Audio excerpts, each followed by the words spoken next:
Welcome back to A Game in the Life, the show that's about roughly any time my life has intersected with games over the years. And I know this channel has largely been about things like that, where I've kind of, had my subcultural sidelines, and I think whether it's movies or skateboarding, comics, I think I've not been great about necessarily broadening that appeal. This is the moment where I might get a side eye or two. I think we've all done it to some extent. We'll see the stamp collector and be like, well, that guy really likes stamps or something like that, fill in the blank. Well, let me tell you about achievements for the Xbox. I was going to say 360, but I guess that's just where we're going to start. It's kind of a subculture within a subculture. And I'm thinking if you're here, you probably already know. Obviously, I probably don't have to explain what achievements are to you, but also they've been around for 20 years. I think they've proliferated across pretty much every platform at this point. But for the uninitiated, let me say, it's about to get pretty weird, I think. So really early on in Ryan Runs, this thing was pretty much all about video games. And you can go back, you can see those. In fact, on the very first video, I think, on this channel, I made kind of an offhand remark that at some point I was going to end up talking about achievements. And that's, over 2 years ago at this point. So still not wrong, but a little behind schedule. Immediately, that man you just heard started blowing up my DMs. So I just have to bring him on. The man with, 620,985 gamer score, Adam Parkin. How's it going? Not too bad. Thanks for the intro. Is that not? I thought that would be a great way to showcase the talents at hand here. I know by the end of this, we'll probably, the rest of the show is one big asterisk, I think, after that. Sure. But we've been longtime friends, obviously. Longtime friend of the show, you could say, of every show I think I've ever produced at this point. And one of my earliest patrons, I will even say. I can't explain.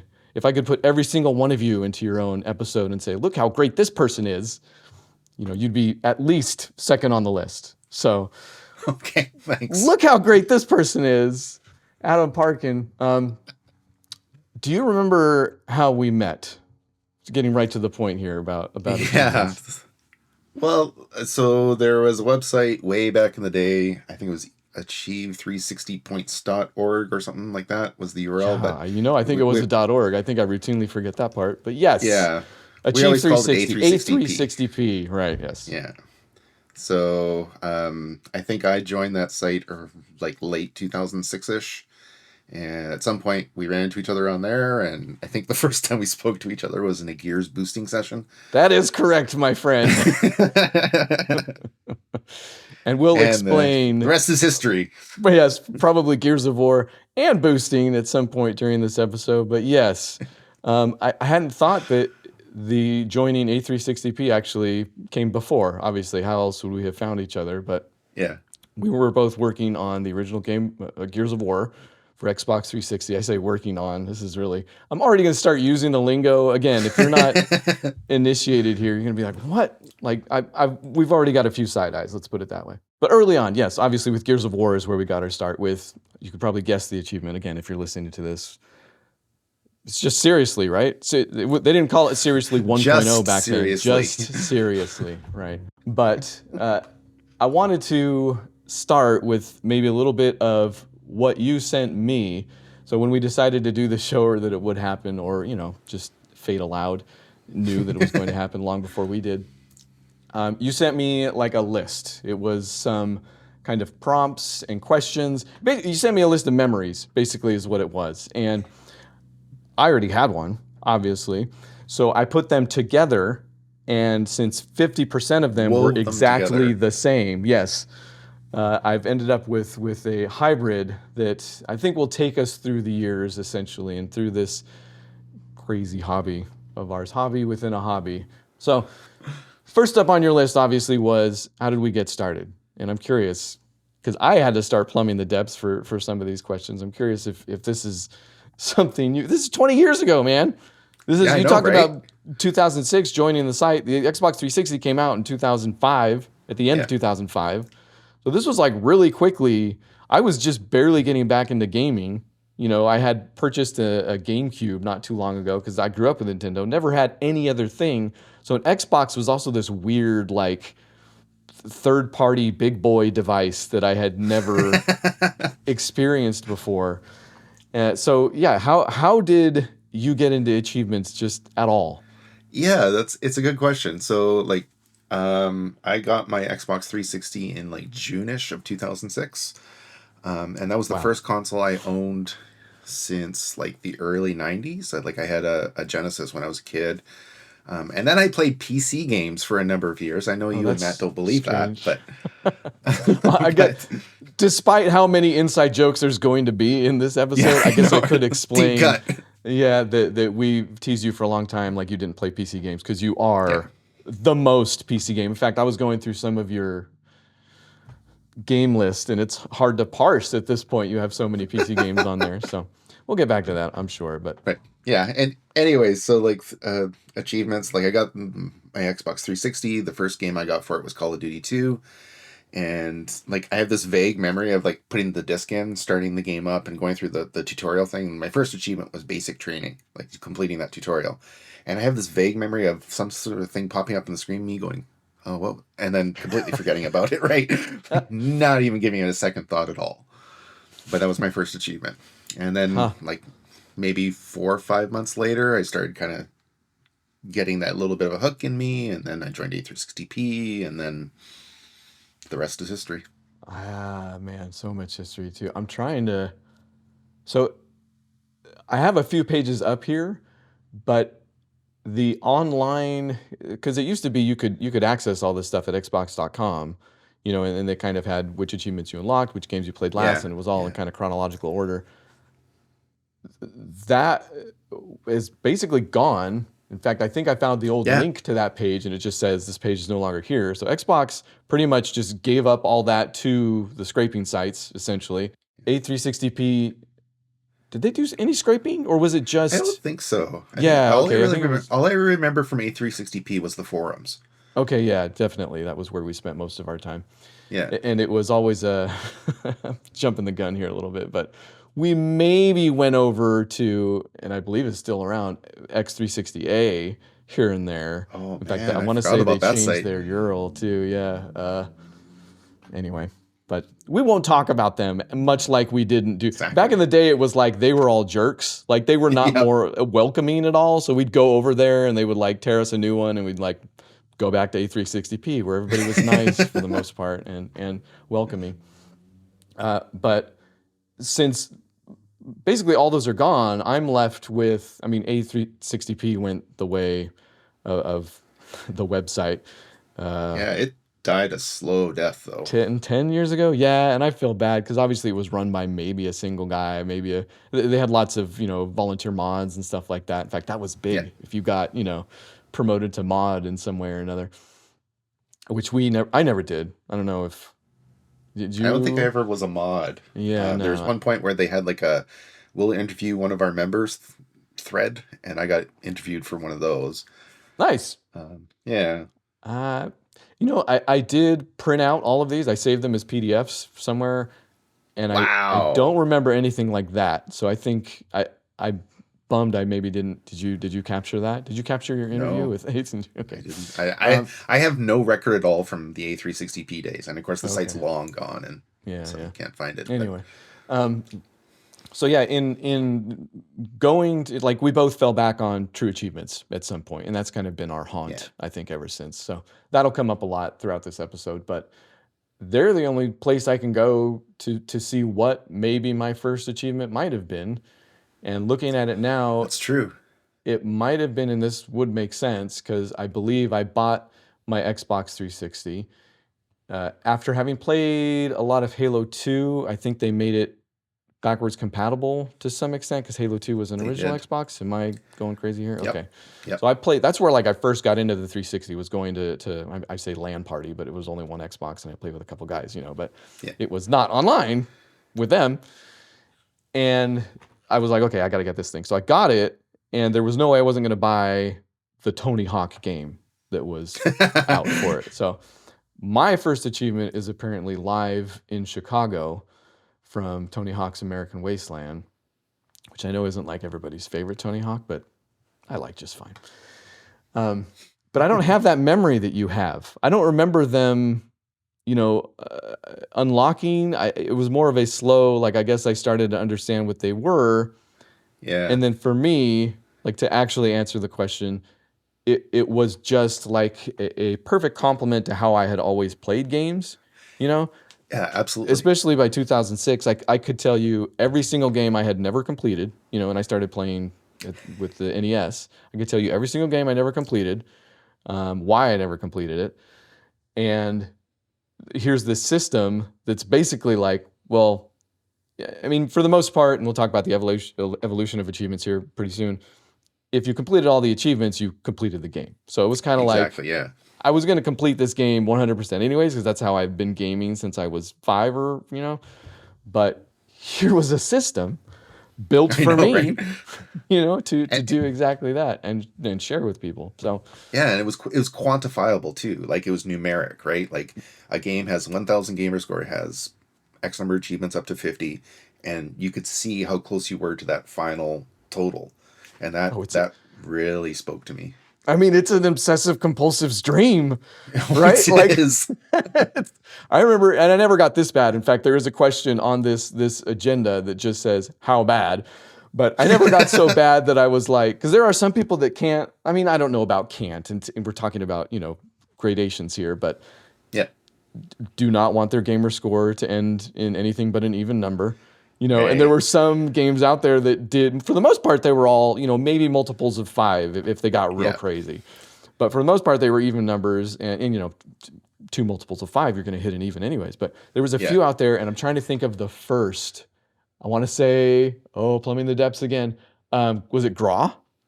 I think it was Graw that had like odd, weird numbered achievements. Odd numbered achievements, right? So people would like use that to get to a certain, or if they, when more odd number ones came out, they would use it to even it up. Or I never got into that, but obviously that's part of the appeal here is the number went up, but across all games, Yeah. So maybe we do talk about how bad then, and some of these are directly yours.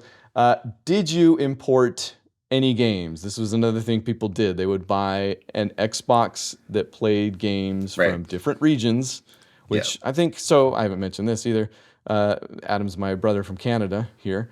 Not my actual brother, we're just exactly the same and probably related at some point just based on the similarities. But you didn't need a different region than I did. We're North America, right? No, so, we're both North America, so yeah. Did you ever get, let's start with Japanese Xbox? I did not. I never did take that leap. All right. So temptation was definitely there, though.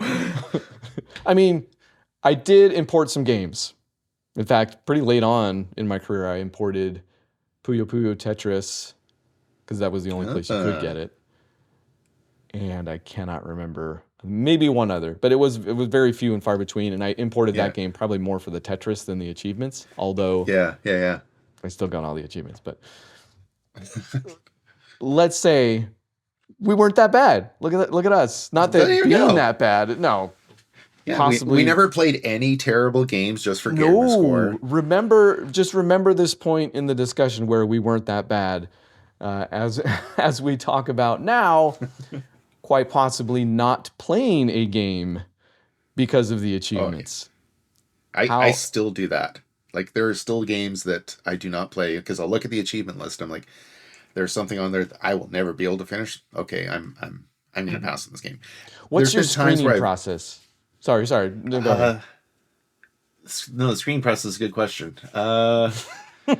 Big flags for me are multiplayer achievements at this point. Mm-hmm. Like, I've done my boosting phase. I don't need to revisit that. But yeah, like anything that's like obviously just grindy is like, I'm out. There's too many games to play nowadays. I don't need to drop, hundreds of hours just doing the same task over and over and over again. So unless a game is really outstanding, that's going to be a deal breaker for me. Okay, so that I was going to say that was part of my screening process too, though. I will take Yeah. on a game if I know it's one I want to play and I'm going to love. But also most of the time, I'll end up enjoying grinding out some of those achievements because the game supports it.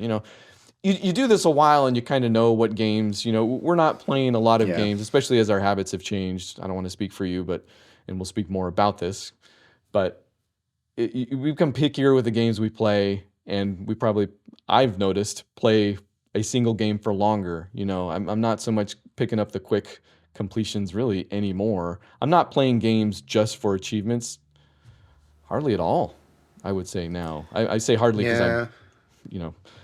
never say never, but I think it's a mix for me at this point. Like I definitely went through a period where I kind of like I wasn't caring about achievements at all. And then when I got my Xbox One, like the first 3-4 months, I was like, oh my God, indie games now have achievements and you can get like 1,000 gamer score in 20 minutes. Like was sign that me with up. the And like Xbox One? That was it was with the Xbox One where they okay. started All adding right. achievements. I Make thought that ID at was Xbox. way later on. All right. It, Which well, I've it, never, I don't think, played an ID at Xbox game yet. So you might have what? got back on the wagon there. Yeah, I was maybe too far gone at that point Yeah, in the that's other interesting. direction. It's definitely changed, like especially in the last, I want to say like 6-ish years. So I think the one came out in like 2014 ish, and like indie games could have achievements, but they were still comparable to regular games. And there's a period that lasted for a while, and then suddenly it was like there was like all these $5 indie games that had 1,000 gamer score in like half an hour that came out, and it just seemed to flood the marketplace. Wow. And Boy. there was a sharp change. It's probably good that I was off the wagon or on the wagon. Yeah, probably. It's really hard to tell which one you are with achievements and stuff like this. But back in the day, let's say, let's not get too far ahead of ourselves. I guess. Back in my day, absolutely would not play games for achievements if it looked like they were going to be hard. But also made plenty of mistakes along the way. I say, because number one, arcade games, like there were all these weird rules, right? Like every game, full-fledged game, because this was also when the indie game was kind of getting defined in a way, and there was Xbox Live Arcade and stuff like that. They were only allowed to go up to 200, for a while. And then I remember it was 200, 400 for a little bit. Yeah. And then, they're like, whatever, who cares? 1,000 Exactly. indie games. But I definitely didn't try some games, but also, and I feel like more egregiously, would pick up a game, and the experience I always share when it comes to this, especially, is with Prey, the first Prey from. Oh yeah. Maybe 2006, actually. Not that. I guess I could look it up here, but let's not. When that game came out, I got it, and I'm going to introduce a word that we'll continue to talk about, through GameFly. And I had it all worked out. I was like, okay, so if I'm doing GameFly, I need to complete pretty much a game a week, or it's not worth the subscription price, which $15 a month, maybe? It wasn't that bad, especially now considering I'm actually might be paying the exact same for Game Pass. But yeah, pretty much. I got that game, and I was so focused on completing it that I blew by everything. And I don't remember where the review actually came from, but at some point, I saw a review for it that was like positive, and I heard people talking about it in a positive way. And all I had were these memories of trying to boost achievements, trying to get these multiplayer achievements that, some of them might have been bad achievements, but in my achievements zone, I had completely glossed over what, upon replaying it several years later, but it's been another several years since, it's actually pretty good. It's not like the best game ever made, but it's one of those games I can look back on and be like, there's some twists and turns, like story-wise, the graphics were pretty unique. There was a reason that game had a sequel for a little bit. But it was a turning point for me, honestly, at that. I was like, okay, it wasn't that I was like, I need to pay less attention to achievements. It was more like, I need to keep both eyes out. I need to not be so tunnel vision about this whole thing. I don't know if you had a similar experience. Yeah. I Yeah. definitely did. I can't think of a specific game, but Okay. there was definitely games where like I started like especially I think it was around like 2009 ish, 2010 ish, somewhere around there. I had gotten to a point where I was becoming very impatient with achievements in games. So it's like, I play a game, it's some like, I don't know, family friendly game. So it's like, hey, I should be able to finish this in a couple hours. And then when I would run to something that's kind of hard or would take a little bit longer, I'd be like, this is stupid. And like I would start to resent the game, right? Yep. And it's like, it's so stupid, right? Like if it's like that, don't play the game, right? One, Um, yeah. But also but yeah, there's and that's why I say there's going to be like if you've wandered into this show not really familiar with achievements to some extent and you've already given that side eye that's like wow, these guys really like a video game for achievements, then yes. Like yes, we're ready to admit to some of that. But it sounds like we're speaking another language, I think, when we talk about stuff like that to some extent. yep. Prey came out in 2006, by the way. I did look it up. Can't Huh.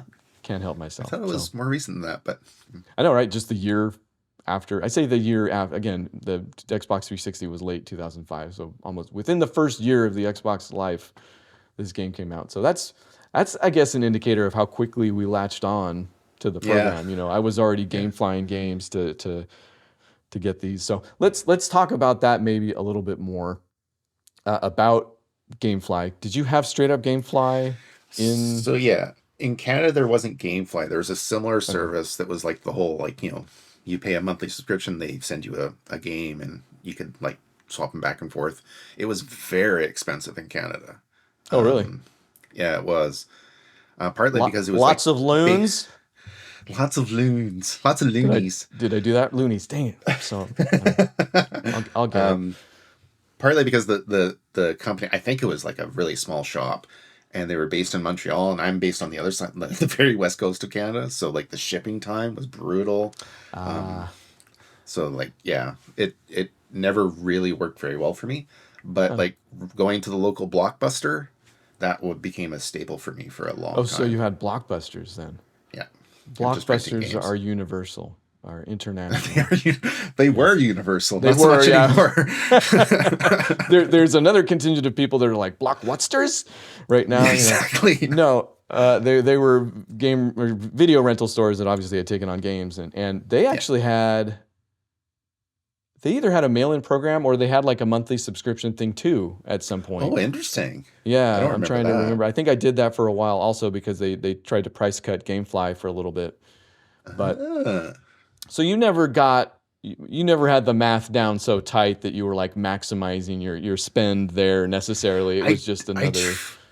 I kind of tried to with that service that was in Canada that was like the Oh, GameFly. I wish I okay. would remember the name of it. I think it was like Game Access or something like that. And I tried to do the math, and it always worked out that like unless I could complete a game like within a couple days because of the shipping time, it just Gotcha. mathematically wouldn't work out. Yeah. All right. But So yeah, I definitely put like numerical thought and calculation into whether it was worthwhile or not. because I mean, I don't know how your finances were at the time, but I was newly Yep. married, like in fact, I'd be curious, this might be getting too personal.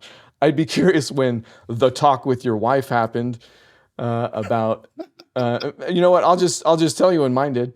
Um, because again, I was newly back into games, so it was kind of like look at everything I've missed, but also, Right. being newly married, you're not, you're still, I was still fairly selfish at that point. So yeah, it was like, it was the new skateboarding for me. In fact, I was just talking with my friend about this the other day. It's baffling to me how often to our girlfriends, we would just say, hey, you want to go skateboarding? Which meant for them, want to sit down and watch us skateboard for a while. And yeah, they would, obviously hang out with their friends too. But anyways, Sure. I was not yet past that phase in my life, let's say, or hadn't yet reevaluated some things. So I was playing one of the Transformers games, and I think still GameFly. So this is still years later, but yeah. Anyways, couldn't tell you which Transformers game, but my wife had to pull me aside and be like, maybe too much games, and I was like, yeah, maybe too much games. Luckily, you know. it was either that or divorce. So, I was, no, I'm joking. I'm joking. She was kind enough to obviously throw some things into relief at that point. Let's change that question into, was there ever a point where it got too bad that maybe you think, is this too heavy? Yeah, that's not too heavy. That's a good question, actually. I don't recall a point where my wife pulled me off to the side and been like, you need to stop. There's definitely points where she like side-eyed me a lot. Okay, all right. There's definitely points where, like, you remember the original Avatar game? The one where you could get 1,000 gamer score in 5 minutes? Do I remember the original Avatar game? There's a reason why that's not a question on this agenda, Adam. Yes, I remember the original Avatar game. Fair enough. But like, Avatar: I The Last that Airbender, game. by the way. Avatar: There's some The Last people that are like, oh yeah, the blue people. No, go farther back again. Older. Nickelodeon. Go older. Yes. Yeah. Anyway. I rented that game from Blockbuster, went home, unlocked 1,000 gamer score, and then went back and returned it all within the span of an hour. When my wife found out about that, she's like, you spent, I don't know, $5, $10, whatever the rental fee was. Wow. For an hour? Like, are you nuts? But our response was, yeah, isn't that great? I know, right? Isn't that amazing? How fast I got that. Like 1,000 gamer score in 5 minutes. Did you come back with another game? I don't remember if I probably did. Okay. So maybe we should talk, Avatar is a perfect segue for this, about early achievement design, early achievements. Because again, we're at this point where we're buying games. Are you, this will go along with it, into, I mean, like I said, this pretty much matched my gameplay style. Are you into completionism, however you want to call it? Yeah, okay. And I still am. Right? For me, like when I play a game, I want to complete the game. Yeah, but achievements or not, again, still, it sounds like I'm like defending myself. Even if there's not achievements, I want to complete it. But at this point, we are knee deep into that as well, wanting to complete them and stuff like that. But the framework wasn't there, the websites weren't there so much, and I don't know about you, but I didn't have as much of a screening process maybe for the first little bit, especially with GameFly. It was just like. Anything tied to a movie, bring it in. It's probably going to be easy. Trying to think what else there was. Actually, this might have been early enough that it was just every game. Because there wasn't a ton of games for the 360. If you think about release schedules, and it's probably to some extent hard to even imagine with all of the indies and Steam and stuff like that nowadays.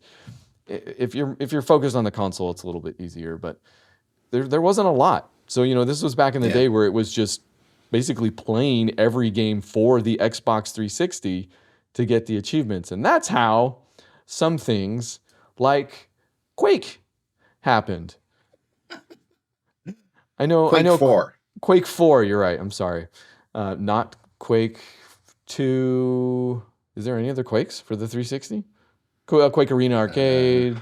Quake Arena Arcade, just Quake Arena because it was for the arcade. I think there was another one, but I don't know. Anyway. Okay, yeah. How did you get Quake? Do you remember Quake 4? How did you come? I did. So Quake 4, I actually intentionally bought for myself, and I was excited to play because, again, PC gamer back in the day. Right, I loved the original true. Quake. Quake 2, I played a ton of. Same thing with Quake 3. So when I was like, okay, Quake is like my staple series from back in my PC gaming days. And I saw there was one for the 360. I was like, jazzed, I want to play this. And I got it, and it was a pretty mediocre game. So firstly, but I think one of the things that's interesting about Quake 4 is it was a launch title. And unlike a lot of the launch titles, when you look at the achievements for Quake 4, they stand out because some of them are really brutal. But aside from that, it kind of felt like the developers were trying to like put a little thought into the achievements. It wasn't just like complete the levels, that's it, done. It was like, become the number 1 player in the world on the leaderboard. Like, so there was some thought. There was some conscious decision on the part of the developers to, put in specific achievements that were incredibly bad. From a completionist perspective, Exactly. I Exactly. think most graciously I've heard this talked about in the vein of, well, if it's going to be an achievement, you should be achieving something, right? And there's a whole Yeah. group of those people out there that are going to be real upset about the last half of this episode. But I'm sure there are developers like that as well. Like it's going to be an achievement. And to this day, obviously, I don't have. Did you ever get that achievement for being first on the leaderboard? No. Yeah, I never got that achievement. There was one other too. It might have been like a different. Was it the two leaderboard There's achievements or something like two that? leaderboard achievements, and then there's one for completing. I think it's like 5,000 matches or something. And that one's actually the one that's the most time consuming because each match is like, I don't know, 20 minutes long or something. So you just do the math, and it's just an insane amount of time. I've got to just look them up. This is too. Oh, you could have imported the German version of Quake I 4 know, right? also, If you by want the to do way. it again. Yeah, these are the ones I never got. Play over 5,000 ranked multiplayer matches. That's the Did you one. get that one? Nope. I have three I've never gotten on this one. Classically Yeah, bad that's the Quake same. 4. Okay. Number one, achieved the number one rank on the all game types leaderboard, and top 10. Achieved a ranking in the top 10 of That's the it. all game Yes. types leaderboard. Yes, two leaderboard achievements. Thank you for. Yes. I'm not still Leaderboard angry about achievements it. are like notoriously bad. But remember, there was like some talk about them resetting the leaderboard so more people could get it. I I know that happened with Graw. I can't remember if it ever did Oh, happen with Quake 4. maybe that's what I'm thinking. Yeah. Anyway, Quake 4. It was an interesting time for achievements because I feel like people were still figuring it out. And I'm not Yeah. the guy that's saying make them all easy. I think there are good Yeah. achievements and bad achievements, obviously. I think, and people figured this out. I think, we've been proven right over time. But, Exactly. multiplayer achievements that are basically working against team play or objective play, stuff like that. Like, why would Yeah. you do that necessarily? I mean, it's kind of fun and, can be funny. But for the most part, you don't see a lot of achievements like that anymore. Yeah. They've, maybe for better or worse, turned into this many kills or weapon types, stuff like that. But even the Yeah. weapon type one gets a little bit. Let's put it this way. I think achievements are best when they are encouraging different types of play, Yeah. but not necessarily at the expense of other aspects of the game. And then people are gonna say, people play games and don't look at the achievements ever. I know, right? You're in the wrong place. Number one. Yes. But I'm curious, do you have similar thoughts about what you Yeah. think? In fact, I should say this. I'm sorry. You're actually a developer. I don't know. Have you developed Well, games no, before? I've Like, never been a okay. game developer. Okay. So Okay. I am a software developer by profession, yes. I write code for a living. But I've never worked for a game studio. I probably never would because I've heard so many horror stories. Well, yeah, at this point, huh? But Yeah, unionizing yeah, across the so board down here. So there maybe we go. never. Yeah. Anyway, sorry. Your thoughts? But yeah, no, I think you're right. Like that bit about like achievements are best when they complement the game rather than like are at odds with the actual core game. That like yeah, that's when achievements are best. Like I think of some of the games I played where like do you remember the original Crackdown? Like a lot of the achievements in that game were Yes. wacky and creative, but they weren't necessarily really hard, but they forced you to do things you otherwise wouldn't do in the game. And that's one of the things that made that game so great. It was this big sandbox. You could just do all sorts of crazy stuff. And the achievements really spoke to that and complemented that. Yeah. Yeah. And then you had to collect 1,000 Orbs. orbs. Yeah. It was 1,001? Just straight up 1,000. I don't remember. Okay. But Yeah, it was a that's lot. the other thing. That was a lot. achievement was less great. Also, when you made the mistake of just like, oh, they're everywhere, so I'll just collect them as I go, Yep. and then you're missing 100, and you're like, oh, I don't know which which 100 ones. they are. Yeah, so that was a fantastic. So the best my complimentary achievements game to me is Dead Rising, the first Dead Rising. So this Oh is yeah. topically Totally. accurate because that game, part of what made that game fantastic. I mean, I love the gameplay. I love it's a very strange design, that I Mm-hmm. don't think all of those rough edges were rounded off for Dead Rising 3 and 4, but there was like these weird timers. Obviously, you had to save in a bathroom. Like it was a little rogue light issue. Maybe before its time in that Yeah, way that you were yeah, supposed to die and kind of figure things out from dying and the schedule and timing and stuff like that. But beneath it all, there was this message, about excess. There was all this. yeah, There were clothes. It took place in a mall, so there was all this consumerism amongst, and it's not a new message for zombie media, let's say, but it was so well defined and executed, I think, in that original game, yeah, that when the achievements had you doing stuff like trying on a certain amount of clothes yeah, or staying alive for a certain amount of days was the big one for that one, right? Like they all complemented this idea of consumerism, and he would say a different thing when he tried this stuff on. Like yeah. it was all so, I feel like, woven into that game that if you went for the achievements in Dead Rising, you got kind of not, maybe not twice the experience, but it was richer for it for Yeah, sure. absolutely. Like Dead Rising's a good one too. I remember like I tried the demo for Dead Rising, the original Dead Rising, and I was like, this like it was kind of fun. I could throw CDs at zombies. How do you And I was demo like, that that game? Yeah, yeah. yeah, it's like, okay, that's cool. And I didn't think much of it. And I can't remember when I bought the game and I started playing it and then I started getting into it and started working through the achievements. You're absolutely right. It was like suddenly the game became more rich. I started to understand the whole idea behind the game more, and by the time I finished that game, like you get that 7-day survivor achievement, you're like, that's commitment.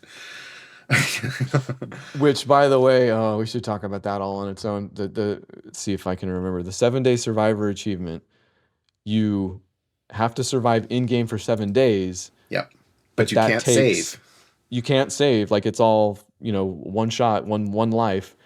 Yep. And I believe at some point your health goes down, right?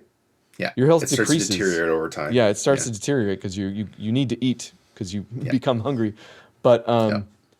7 in-game days was still, it was more than 12 hours, right? Because it was I think more so. than a day. Like, I mean, you probably could stay up for the entire time, but it wasn't Yeah. tenable for me, certainly. So Yeah. you had to like leave your Xbox on, go to sleep, Yep. come back in the morning, finish out those 7 Hope you days. didn't get eaten overnight. Oh, yes. Also, yeah, because you couldn't pause it, right? Exactly. Oh man, Yep. totally forgot about that part.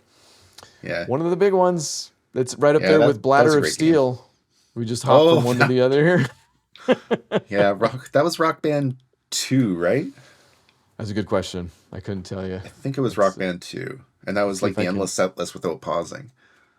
Yes, which the endless set list. Oh wait, could you pause it? I don't think you No, could you pause it. couldn't pause it. That's right. Yeah, Bladder of Steel, Rock Band 2. Yeah. So, Yeah. and So honestly, that's speaking of bad achievements, I wouldn't consider those bad achievements. Again, I know, even though right? they have you doing this weird outside of the box stuff in real life, all this side eye stuff, it's they're great memories, like Yeah, like totally, totally. doing this weird stuff for these weird things. And I guess we can move in a little bit because with these harder achievements, there's the idea that you get bragging rights. How much of that Mm, figured into achievements for you? very little. I know Yeah, I've heard right? lots of people talk about this too, like that, like, I think actually the original announcement of the achievement system for the 360, they were talking about it as part of your gamer card, and you could show your gamer card to your friends, and like so it gave you bragging rights over your friends and stuff like that. That never appealed to me. I never was one to be like, hey, look at my gamer score. How cool am I? It was always For a few different reasons, but yes. fair. But no, it was never about bragging rights for me. It was always about that completion aspect, that like I can see the number going up to that 100% for a particular game. And then I guess the aggregate total of your gamer score spoke to me in some ways, but that was just a personal, like, see, I have this record. I've played all these different things. And Yeah. that was why it was appealing.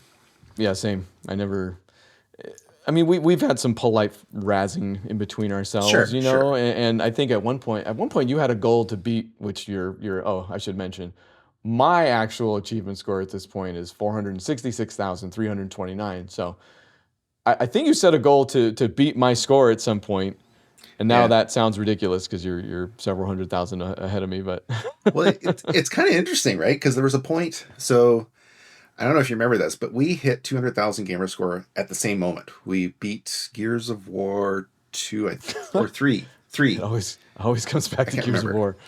Yeah, exactly, right. There was like the achievement for beating the game in co-op or on Insanity or Were something we like that. And playing we it did that together? together. Yeah, we Yeah, did. right. Yeah, yeah. And that was, we both hit 200,000 gamer score with that achievement. So we hit 200 at the same point. And then I started to tail off and you kept going. And then my daughter was born. I really fell off of gaming. And so by the time I came back, I think it was around the time I got my Xbox One, you were like probably close to 200,000 ahead of me or something. I can't remember how Okay, much. interesting. Like, Wow, that means you put in I the played a work. lot of those really cheap indie games. Ah, that's where it happened. That makes sense. Okay. I need to get a list from you about those indie games that are worth playing. Although, and let's not move past this short list. um, let's talk about bad games because, like I've already Sure. mentioned, movie games and stuff like that. We played even before indie game era. Yeah, yeah. We played a lot of bad games with Yep. easy achievements. In fact, I don't even need to, I'll go back to my earliest games here, and I just have Xbox to pull from, so this will be easier. Um, TMNT, well, I don't know, is that a bad game? Over G Fighters, NHL 2K6. Oh, the sports games. We could go on. Yes, the sports games, especially the early sports games. Wow. Okay, I'm trying to look for actual bad games here. So is Hannah Montana on your card? Let's search. Because it's on mine. If Hannah Montana isn't, I'll tell you what is. Oh, you know what? Hannah Montana is on it. Yeah, I did a let's play, a little bit like a very very early let's play on. Nice. Yeah, I don't think that video's up anywhere anymore. But yes, Hannah Montana is on there. But also, what was it called? You're about to say it. In fact, you say it. Let's say it together. 1, 2, 3. My horse and me too. Yeah. 2. Oh, sorry, I forgot. It was the sequel. It was. I did. Yes. Okay. Yeah. All right. So let me see. Those might be the 2 worst games. We might have got straight to the point there. Those are standouts. But yeah, like, I mean, there's definitely a lot of games on my card. Like, the thing that's interesting about this, though, there's a lot of games on my card that, like, forgettable games. I will never go back to them. Right. I could barely remember what they were like at the time. Well, you have all the achievements, so I mean, because I have all the achievements now. But like in that period where I was playing all these different games from different genres and different areas that I never would have played otherwise, even when I would play a bad game, there would always be like, oh, hey, that game has a kind of a neat mechanic or something like that. And sort of my ability to sort of pick up on those little things that make some games better or worse started to really develop during that time. And like one of the first examples I can think of this is like I know nothing about American football.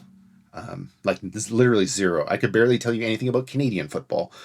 And I played Madden 06. And it was the first Madden game I'd ever played. Knew nothing about the sport.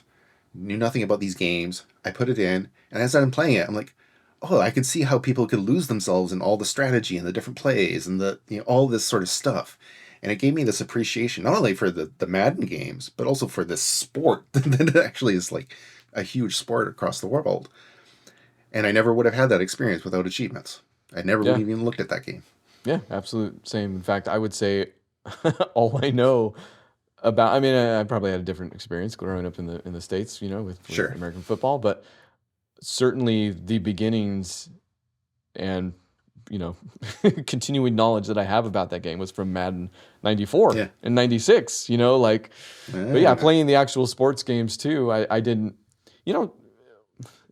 they're not bad is the thing, they're actually good and they do teach you a lot about what's going on there. But I'm more likely to talk about that education that you receive in terms of what makes a good game from playing bad games, And you're right, not every game, I wouldn't say there's a single game on here that didn't have something to appreciate, but that's just me in a lot of ways, There are some where what is to appreciate is very deep down, or, Yeah. far outweighed by what there is not to appreciate and stuff like that. Yeah. But yeah, I except for maybe the time here and there, I wouldn't give any of the experience and education I got from those bad games necessarily. And I could, except for the time might be something I add on to pretty much everything here. But wow, we are, I think, barreling ahead, and we've already mentioned this a few times already, but with some of these difficult achievements, with multiplayer achievements especially, there was born, this could not have existed before, right? Boosting, which is this idea that you would, and thanks to sites like A360P and, still going strong on True Achievements, I could set up a session today if I wanted.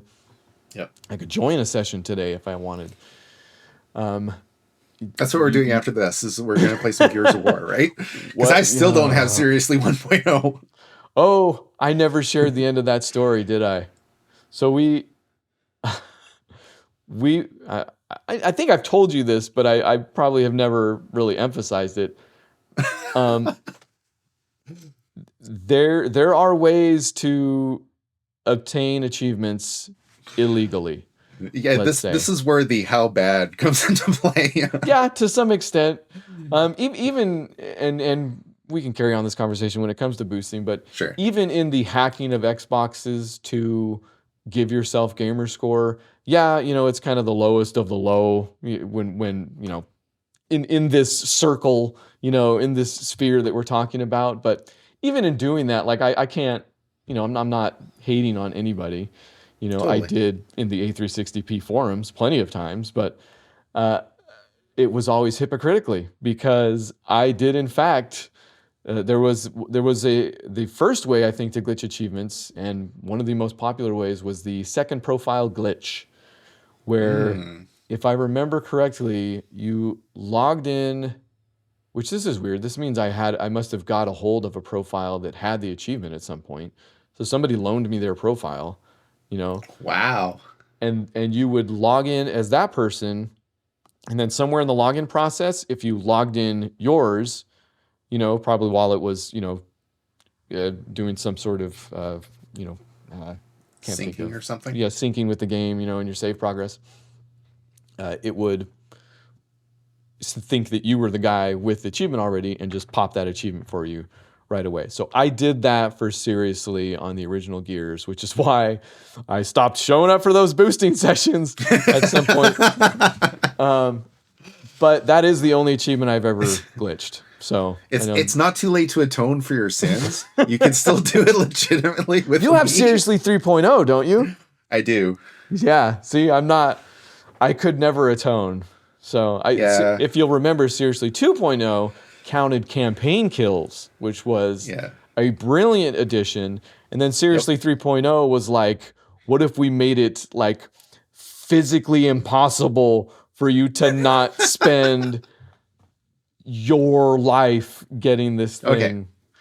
Okay. So Seriously 3.0, I have a story about Seriously 3.0. Oh, please. That's kind of vaguely related to the stuff you've produced. Okay. So there was a point, I can't remember what year it was, but I made a decision. Okay, I'm going to go for Seriously 3.0. And by that point, they had reduced the requirements a bit, so it wasn't. That's right. I forgot. They literally patched it to not be as bad. It was still really bad. Still really bad, yeah. But so then, okay, this is all I'm going to do. I'm going to focus on just this achievement for the next, until however long it takes until I get it. Now, you might remember that Gears 3 allowed you to play against bots. So you could earn all those multiplayer stuff playing against bots. So I didn't have to actually play against humans. Yeah, exactly. It still took forever. And you could also do it in system link things. And I had like 3 or 4 Xboxes around the house, and because of, I don't know why I had so many copies of Gears 3. Maybe I bought them. We haven't talked about multiple Xboxes and multiple copies and hot swapping. Yeah, exactly. Okay. Sorry, but so I started doing this, and it was basically like every night for a couple hours, I would like set up a match and I would just play Gears 3 while listening to stuff on my phone and that. And that was about the time that 0 Hit Points was launched. So while I was working on Seriously 3.0, I was listening to you and Matt do Zero Hit Points. And that was my introduction to Zero Hit Wow. Points. Because you had a lot of time. Yes, that makes sense. Exactly. A lot of time. Some of those episodes were over 2 hours, I want to say, too. So Zero Hit Points was the old video games focused show that I did with another could be here himself, achieve A360p man for that matter. Yep. That's where we met. Yeah. Yep. Matt Amberg. So, hey, Matt. You're not missing out. He's probably just shaking his head like Totally. this stuff again. He got off or on the wagon way before we did. So. Yeah, Matt's so funny, right? And I don't know, maybe this is getting out into the weeds, but like he joined A360p, and that site was dedicated to achievements, but he never struck me as being at all interested or caring at all about achievements at all. He was there. He's I feel like he's a social dude, and this will lead directly into boosting. Is the community and people are going to get down on boosting because it's cheating. You're palling up in a lobby to take turns getting kills or whatever it is with whatever weapon, take turns doing whatever and letting, I guess there's degrees here too. There's, in fact, I want to say True Achievement accounts for it too. Like if you want to just set up a game to actually play with friends instead of randos, which why wouldn't you? You can do that and then you just play normally and you all get your achievements kind of, which I've done a few of those. In fact, screening process wise, that was my go-to a lot of the time. If it was a game I knew I wanted to play, I would play it normally and have things happen naturally. I'm more of a story mode than a multiplayer guy anyways. That's just always have been. So I would do that and then I would see what achievements I was missing and then maybe I would look at boosting if there was, some really egregious errors or stuff like that. But there is a social aspect to it that is great. I mean, like, look at us, look at Matt, I could tell you, I could tell you like 3 or 4 more names. I could tell you 3 or 4 more gamer tags of people that I, consider myself friends with, that could be here too. I'm 100%. Lightning, Slevin, was that a dude? Is that, I remember Slevin. All these people that we boosted with, and I'm forgetting millions, especially since True Achievement is a UK site. This went across borders. There's all sorts of. In fact, do you want to shout out anybody? Do you remember some of the hardcore alpha male? Eldritch, Alpha male, of course. Eldritch, yes, of course. One Eye Tie. Yes. And like you said, like some of these people are people I'm friends with One Eye Tie on Facebook. And like we talk to each other all the time. IRL. Yeah, exactly. As they say.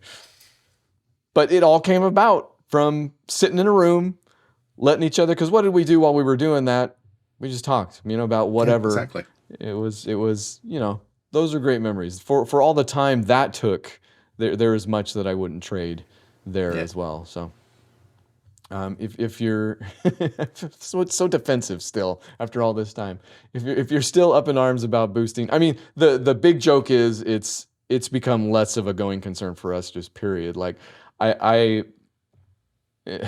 make a joke that because we were showing up for all these forums, A360p, True Achievements, and engaging in these conversations. And as that became less and less, it was like I only started showing up for the really ridiculous stuff because I stopped kind of caring. Like if somebody wanted to get in the chat and be like, "You guys are all cheating. How about actually earning an achievement for a change?" Those are the conversations I only would show up for just to basically gaslight the guy or something like that at that point. It just became less and less like of a thing. Who cares basically at this point? And not that would you say you would? For largely speaking, we're not showing up for boosting sessions anymore. But would you say that you'll never show up for another boosting session? Oh, definitely not. Yeah. It could happen. I still need Seriously 1.0. Please. Oh boy, I feel responsible somewhat, honestly. Would you like to borrow my profile? No, that's okay. Oh boy. I think I've made my peace that I will probably never unlock that achievement, but it's fun to bring up. It is. And we did. I don't want to. We mentioned this real quick. Multiple Xboxes, multiple copies of the game. Yeah. This is what we would do. I did this for DOA 4. Did you ever crack DOA 4? Dead or Alive 4? No, I didn't. Okay, lucky man. That had some online achievements, but the what would you call that? It wasn't the matchmaking. The XP that you would earn was invisible, so you never knew what it was. And apparently, you would get diminishing XP for matches, and you would get less XP for matching up with people that had a lower rank and stuff like that. So by the time it was dead, the only way to do it was to get multiple accounts with, and this is when you couldn't just play online. So you would sometimes have to get like 30-day passes or 7-day passes or whatever it was. Yeah. So that code economy was booming at that point. I remember at some point I went on eBay and bought because you would get the free 7-day cards with games and stuff like that. So I would go buy 5 7-day cards, and then I would sign up my other accounts, which had other Xboxes. And then I thought I was brilliant because I had an Xbox that I took apart, I think for a different reason, because I never had a modded Xbox. Did you ever have a modded Xbox, anything like that? No, yeah, I never had that. But I found that you could take it apart and then you could put the disc in if it was ripped to the hard drive, and it would just do a check up front, and then you could take that disc out if your Xbox was open, put it in another Xbox, and then play the game there. So I essentially had 2 copies of the game without having to have 2 copies of the game. I thought I invented this. Apparently this is hot swapping, and it's been known for years and years and years. So the things we would do necessarily in this way to get achievements is not is a long story. Is there anything you could share along what's the craziest thing you've done like that for an achievement? I don't know. I don't think I really have done all that much in the way of crazy. I never got to the point where I was doing the hot swapping or anything like that. But you had multiple copies. You would just to this day I don't know how many copies of Gears of War. I have the first one. The first one. I have at least 2 physical copies of Quake 4. I have at least 2 physical copies of Kane and Lynch. All these games are games that I have never completed and probably never will. Same thing with Graw. Oh yeah, Graw. What was it? Why couldn't we complete Graw? There was a leaderboard for that one too. Yeah, that's right. And they did reset the leaderboards for that game. But then right after they reset them, some dude went on and boosted like crazy to retake the lead. Yeah. And has been holding on to it. Yeah, still upset about this. The guy, it wasn't there. You couldn't just let everybody have it. We couldn't be this one just happy community that was like, okay, your turn. There had to be one guy that was still in it for the leaderboard. Leaderboard junkies. That's another thing I don't. And again, I don't want to side eye anybody, but if yeah, I know, right? If that's what's happening, People in glass houses. Yes. But leaderboards, I never got into. So the fact, achievements tied to them obviously didn't make me that happy. Yeah. And I can look back with fun, if not slightly angry memories. I think there is one last question, actually. Anything else come to mind you want to, before I ask this last question here? Yeah. Okay. Go for it. All it says is, what's wrong with us? So much. do we have an answer? If we haven't got one by the end of this, then I guess I don't know. Oh, here's a better question. Where are we at now? Because we definitely our habits have changed a lot. It's not, absolutely. I'm not, although I will say, like you said, to this day, there are still some games that it's more of a needle. Hey, what breaks the camel's back? That it's more straw. Of like a straw. Thank you. Wow. In a haystack. It's more like I'll look at a game that I kind of want to play, and if it's completable, this is still, honestly, I still I don't think this is completely right. But if it's a game also there are so many games and I have such a backlog that I don't mind having an extra filter to some extent. But if there's a game that I kind of want to play and the achievements are hard, then I'm like, fine, okay, I've got something else I can play. Like I'll look for something else. So I still do kind of do that, even if, the bar is a little bit lower or higher, whichever direction we're going here. If it's a game I really want to play, I won't even look at the achievements. I'll pick it up and I'll play it. I don't care. Like it's. Yeah. How much of that are you still doing, do you think? I'm fairly similar, especially with the advent of Game Pass, right? Like now you have access to hundreds of games at any moment. So there needs to be some way to sort of pick and choose between all that. Yeah. Huge I don't selection. mind the extra filter. I'll say it again. Yeah. Exactly. So yeah, I still look at the achievements and then before playing a game. I think the last game I played where I was like, achievements, forget it, I don't care, I'm going to play it anyway, was Forza Horizon 4 a few years ago. Yeah. And which, if I remember, wasn't that bad, was it? No, it's a good game. No, I mean achievement-wise. Well, the base game, actually, I didn't find this out until afterwards. Like I was like, I just want to play this game. I think it was that was like one of the first games I played on Game Pass, actually. Okay. So part of it was like that I wanted to get my money's worth out of Game Pass, and this it was onto Game Pass on day one. That was one of the AAA big game. Marquee day one, I think, releases, right? Yeah, I was getting to that. Yeah. So I played it, and then I was like, this is a really good game. Like, it's a really good game. And I hadn't played a racing game in a while, too, so that was part of the appeal, too. So I didn't blow through it, but, like, I got the base 1,000 gamer score, and then the first DLC pack landed, and I was like, oh, I kind of want to revisit this. And I think it was, like, I can't remember when. At some point, they released a DLC pack called the Eliminator, which was their Battle Royale mode, and the achievements in that were nuts, like just completely bonkers. And it completely soured my experience of the game. Like I was like, I hate Playground games. I'll never play one of their games again. I was just so cheesed. I ended up getting all the achievements in that game, and it felt like, yeah, I know this is such a familiar story. No, yeah, please continue. But yeah, no, like I still haven't started Forza Horizon 5. And it's been on my, I don't know if I want to or not list for a long time now. So, yeah. But yeah, Forza Horizon 4 was, I think, the last game where I was like, I don't care what the achievements are, I'm going to play it anyway. And since then, and to be fair, like, I don't game anywhere near as much as I used to. Yeah. Like, at least right now. So, that's part of it, too. The amount of times I could tell you that story, that in fact, have you played Unraveled? Unraveled? No, I haven't. 1 or 2. Okay. It's the yarny looking game. Yeah, okay. Yeah.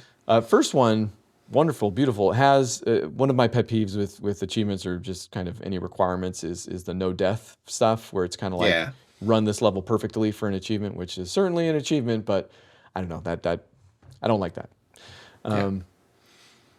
The second game is also very good, very, very beautiful. Some of the most gorgeous gameplay you're going to see. But then it has all these like speedrunning achievements, which essentially are no death achievements because you can't. That are like, they're hardcore, like super hardcore. So you're playing this, and this is where the not discrepancy, but the dissonance comes in, right? Is that you're playing this, it's not a children's game, but it is very, take a look at it. It looks very pretty and beautiful. You're a ball of yarn. Yep. It's that, those are the vibes. And now do this like hardcore speedrun achievement. I'm like, why are we putting these two things together? To some extent, I get it. Like, whatever, we don't care about this thing anymore. But there is still part of me that's like, it's still game design. There is still some design going on here. And I'm not sure this is, because by the end, I was like, loved this game, tried these achievements, hate this game. If that's the price, for even just people like us, then it still seems a little strange. That's what I'll say, I guess, at the very least.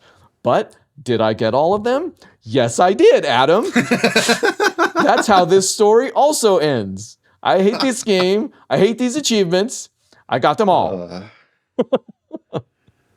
Yeah. But that's also when you start looking up glitches, like in-game glitches. Again, I'm not game saving or anything like that. That's kind of still too much work, honestly. I don't care about it that much anymore. But if there's like, I can go online and find like, oh, you can do this thing with the skateboard in here, and it will glitch. And then this is exactly what happened in the Unraveled too. You can do a glitch. So what is wrong with us, Adam? I'm curious, are there any other games on your card that you haven't completed that still eat at you? All of them? Yeah, right? Again, much like, growing up, I mean, it's easy on True Achievements because I can go through and look. It's funny, and you do have this on your list as well, but achievements have become so ubiquitous that they have lost a little bit of meaning. And when True Achievements popped up, the whole idea behind it was that there was a True Achievement score, and they would look at, I forget, the amount of people that had unlocked the achievement. I forget what the actual ratio is. I could probably look it up somewhere. But essentially, there is a True Achievement score, and you would get more points for achievements that were harder based on how many people had unlocked them. Does that sound about right? Exactly. Yeah. Okay, so it's not necessarily foolproof. But when I joined the site, I didn't care about that at all. I'm like, whatever. I barely care about the other numbers. So I'm like, whatever. But now with like everything that has come out, it's like something that I actually look to be like, well, this guy has 2 million achievements. I only have 400,000 something. But let's look at my, it's called a True Achievement score, True Achievement ratio. Ratio. Which you can also look at your completion percentage. So those are kind of the two that I still hang on to. Like, well, I did something because my True Achievement ratio is 2.26, and my completion percentage is 94.5. So, your ratio is really good. I think it's because that story, man. Like I pick up a game. Well, number one, it's because I pick up games that I want to play. Like very rarely do I pick up a game and I'm like, wow, I regret buying this. Most of the time I've done the research and I know, and I'm like, okay, I'm gonna stick with it because I like it. So it's not a big deal for me to get the harder achievements. But also some of it is that, I'll just sit there knocking my head against it. Or I'll come back years later. Like I've booted up 360 games not too long ago that I had written off, which is a super stupid thing to do because you have to basically learn how to replay the whole game again to get the hardest achievement in the game. Yeah, you got some of those. On that topic, Looney Tunes Acme Arsenal. I did not know you were going to bring that one up. Some deep cuts here. So that rental place in Canada. Why was that so close to you? Because I just bought this a month ago. Because like the base game, I mean it's Looney Tunes, right? So it's the base game is easy, but there's 3 multiplayer achievements and 1 one local co-op achievement that's actually quite hard. So like when I played the game back in the day, I kind of forget it. I will never get those 4 achievements. But now I'm like, maybe I could get those. So found it on eBay. I managed to get one of the online achievements. Already? Oh, hey, see, it was all worth it, Adam. Exactly. I got one more achievement for $10 or whatever. The only reason I can't do the same thing is because my games are. I brought the Series S into the garage, so I don't even have a disc Xbox in here besides the one I play Rock Band 3 on. So I own every single game that I don't have all the achievements in. Whether digitally or on disc, because in answer to your question, that is, I have that's okay. I immediately proving myself wrong here. I gave up on Cameo Elements of Power, so that one we'll just write that one off. World Series of Poker Tournament of Champions, ring a bell? No, I feel like that's maybe getting out. Nope. Spider-Man 3. I was wondering if you're going to mention that game in this Anybody? episode. Yep. Because I remember back in the day on A360p, you would rant about that game, about how bad it was. Yep, I did a whole post about, because it was also not an entirely well-made game. Like just hitting start to go into the pause menu would take like 5 seconds to come up. So It was like, you would imagine like when it wants you to, because they were also speed-based. So it was like you had to web swing in a certain amount of time. Yeah. So there was no quick restart because there's not even a quick pause screen. So it was like, and they were super hard. So it was like, if you didn't just get this, Although to some extent, I wonder, like, I still wonder, like, was I doing something wrong? So yes, Spider-Man 3. I did some post that was like, it was just, yeah, anyway. Maybe we don't talk about the specific post. It's still a sore spot that we did. I am slightly, it's obviously I cared a lot about this stuff. So yes, there is, to some extent, I will side-eye myself, let's say, here. Rayman Raving Rabbids had some broken achievements. I never played that one. No, yeah. Well, look at you. Robotron 2084 had that was a 200 gamer score one. That was Guitar Hero Aerosmith. Oh yeah, that's on my card too. It was like Train Kept a Rolling or something like that. Texas Hold'em for the Royal Flush that I think I never pulled, or something else. That one actually stings for me because I checked it the other day. Because it's been delisted from the marketplace, and I found one of my old 360s still had a copy on it, and so I booted up the game, but I've lost my save. Oh. So like I had to have to start over from scratch, try and build up enough money to get that last stupid achievement. Oh, that's what it is. That's right. Because you have to go through, you have to actually win a tournament with the binding and stuff. Yeah. I got the Royal Flush because there was a way to, we didn't even talk about rubber banding, Adam. Oh yeah, exactly. There are also some games where it was one or two things. Either you could place a rubber band on your controller. That's why I have rubber bands in my office. You know, those could be for anything. Let's not. It's an office, okay? It was one of two things. Either the movement could be made by placing rubber bands on your controller, and you would just do that. Was there? Yeah, because you could put the rubber bands over the A button as well. So if you also got a Turbo 360 controller or whatever it was. Yeah. But also there were some games where online it would boot you if you were stationary for too long. So you just put the rubber band on and you'd be twirling around in circles. Yep. This is like, it's all coming back, right? Because you would be in the game. Somebody might be rubber banding, so they're off in the corner twirling around in circles while you're doing whatever you need to do. Oh, boy. Fantastic.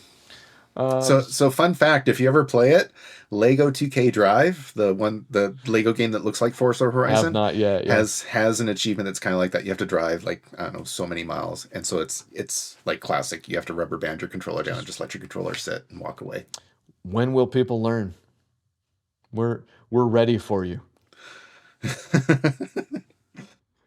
Lego Rock Band had that one that was like, I'm noticing a pattern. Most of these are literally like everything's, pretty easy because it's an easy game, and then one achievement that's like, we've got to put one in here, right? Meanwhile, everybody who cares. I think that's the funniest thing about that is because there's relatively few achievement focused people. Like if you're going to sell a game on achievements, like that person isn't typically going to like the one that is very hard. Like you're not making that achievement for the achievement guy technically. You're making it for the guy that can play Through the Fire and Flames on the guitar, who doesn't. He's not achievement hunting. He's achievement hunting that achievement. It's not anyway. MotoGP 06. Anybody? These are some like deep cuts. Telling you, man, I think we're still in the middle of GameFly here. Yeah, and then we talked about GRA, Ghost Recon Advanced Warfighter. Obviously, if you're not up on the lingo, I could go on. Luxor 2, Chrome Hounds. Anybody? Ooh. You remember Chrome Hounds?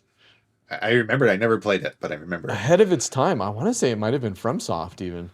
So like Dark Souls people, right? Yeah. They had this. I wish I had taken advantage of it now, because back in the day, it was like, oh my gosh, look at everything I have to do for this online achievement. But that was like a MMO level, like a map that you would get in and go through these wars and stuff like that. I don't know exactly. I never got to do it, but I wish now I had taken advantage of it, because I knew when they were going to shut down the achievements and most of the. Anyway, whatever. Yeah, okay. We're probably getting in the weeds at this point. Yeah. Are we missing anything? For me, the game that's on my card that still haunts me to this day is Call of Duty 3. Because I never snapped that disc in half, my friend. I know. I was going to tell the story. So, sorry. So, like, Call of Duty 3 on Veteran is hard. Like, it's one of the harder Call of Duties. And there's the one level, the forest level, that is like notoriously really, really hard. And I got stuck on that level forever. And there was one day where I got so frustrated, I opened the disc tray, pulled out the disc, and threw it across the room. It shattered into like 20 pieces. Wow. And I don't think I've ever been so angry in my life. I still have an envelope in my closet somewhere with the pieces of that disc. But I now have a copy of Call of Duty 3 again. Of course, and I eventually went back and got through the forest level. And then I put the game down. I was like, I'm done.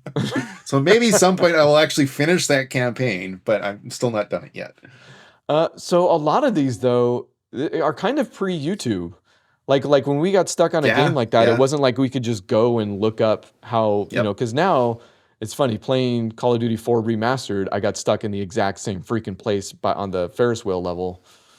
I knew the name of that level too in a second.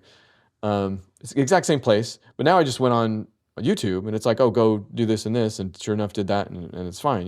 People have this stuff figured out, but I think I'm curious if I completed Call of Duty 3. I feel like I did, but it was obviously at great expense. Yeah, so we know what each other have completed too, is a funny thing too.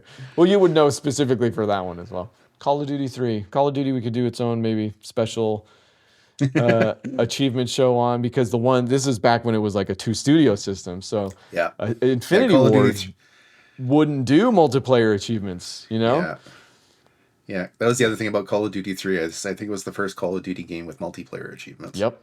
Yeah, Treyarch didn't. And I still haven't finished those either. They would put them in there. Yeah, I'm sure I boosted those. There's no way I don't know. Call of Duty, I've always enjoyed Call of Duty. So there's a chance I played those out, but given Treyarch's reputation for achievements, probably not. All right. I we are over an hour, no matter what I do editing wise. Sorry. And we could go on, and I expected to. This is no surprise to me so far, but I don't know how long I'm able to record on my free Riverside account. So, okay, whatever we have left, let's save it for part 2, maybe. Sounds good. We'll call it a day on this one, unless you have any pressing issues. Anything else you need to get off your chest, Adam? This has been terribly therapeutic. Gears of War boosting. Can I? What? Okay, let's see if it's been a while since I've done this. Community. I'm on True Achievements here. My gaming session calendar. Okay. Oh, they still happen all the time. Gears of War 1. You know this off the top of your head already. Yeah. Okay. Because every once in a while I'll go to that session list and I'm like, and then I'll add myself to a session that's like a week away, and then by the time the date comes, I'm like, no, I really don't want to do that. And I leave the session. That's why that happens. That's there is a session tomorrow at 10:30 a.m. everybody. So we'll see you there. Thanks for hanging out. Again, if you enjoyed this, you really enjoyed it, I would imagine. But if you hung out to learn a thing or two, then maybe you did as well. Again, it's been something. I would hope everybody has a touchstone for something like this, that they can look back at their life and be like, man, at some point I was really into this, and it was important to me. And when somebody did give me the side eye, it made me feel small, like the things that I liked weren't cool or important in some way or something like that. And maybe you spent too much time on that thing. Maybe you'd take some of those hours back if you could, but maybe some good things came out of it. Maybe you made some friends, and maybe they came on your weird video game show on your YouTube channel after 20 years. 20 years, Adam. Have I said that enough? It's been 20 years, man. So technically, it hasn't quite been 20 years. Okay, almost 20 years. You're right. Okay, I shouldn't shortchange us. So look for the good might be my takeaway. It's out there. If not here with video games and achievements, then with that thing that you loved and we all think you're weird for. So that's the message. That's Ryan Runs too, I would say. So thanks, Adam. Always great. Thanks.